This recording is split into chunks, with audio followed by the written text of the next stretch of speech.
Donc, lorsque nous avons téléchargé et installé l'IDE Arduino, donc là, lorsque nous l'avons donc installé, voilà, et qu'on l'ouvre, voilà l'interface d'utilisation que nous avons.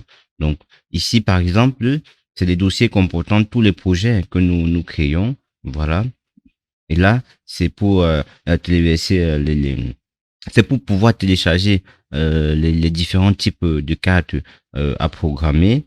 Là, c'est pour les librairies. Donc, par exemple, comme la librairie, par exemple, pour le capteur DHT11, qui est un capteur de température.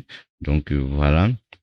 Donc là, ici, c'est pour le débogage. Donc, lorsqu'on veut déboguer un programme, voilà, on peut le faire. On peut le faire ici. Donc maintenant, qu'est-ce qui nous intéresse? Ce qui va nous intéresser, déjà, c'est de venir donc ici à File, Référence. Voilà, donc ici, on peut changer la langue. Si vous voulez, vous pouvez utiliser le français. Donc, on peut mettre là, on utilise le français.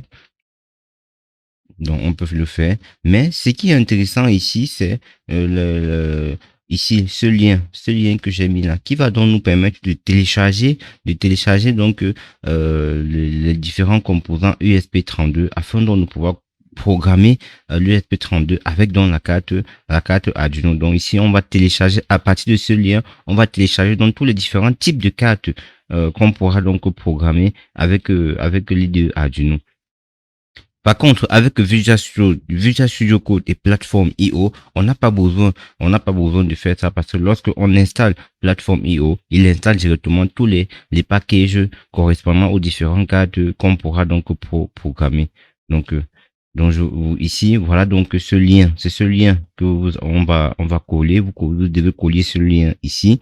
Donc, vous avez ce lien dans la description, dans la description de cette vidéo.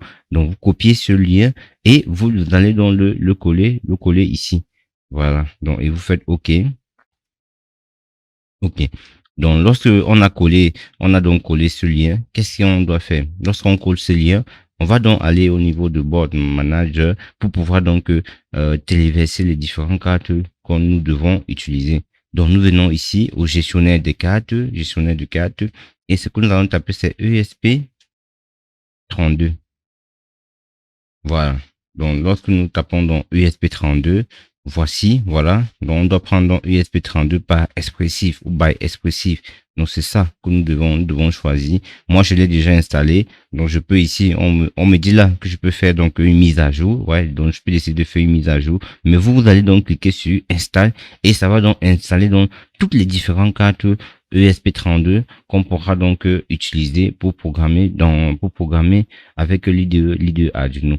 Donc, après avoir donc installé tous ces différentes cartes et qu'on vient à outils, cartes, ici, on peut donc voir que nous avons donc là, ici la ESP32 où on avons donc ici une panoplie de cartes ESP32. Voilà. Donc, celle que nous allons utiliser, c'est la DEF, donc USB DEF module que nous allons donc utiliser pour pouvoir donc programmer notre serveur web. Donc, une autre façon aussi, pour ceux qui ont par exemple la version 1.x de Arduino, on n'avait pas ici ces widgets qui nous permettaient donc d'accéder facilement à certains composants. Donc, pour ceux qui ont la version 1.8, lorsque vous venez aussi à outils, cartes, voilà, on a donc accès ici au gestionnaire de cartes. Donc, voilà. Donc, c'est tout ce qui est pour cette vidéo. Voilà. Donc, nous allons donc passer à la suite.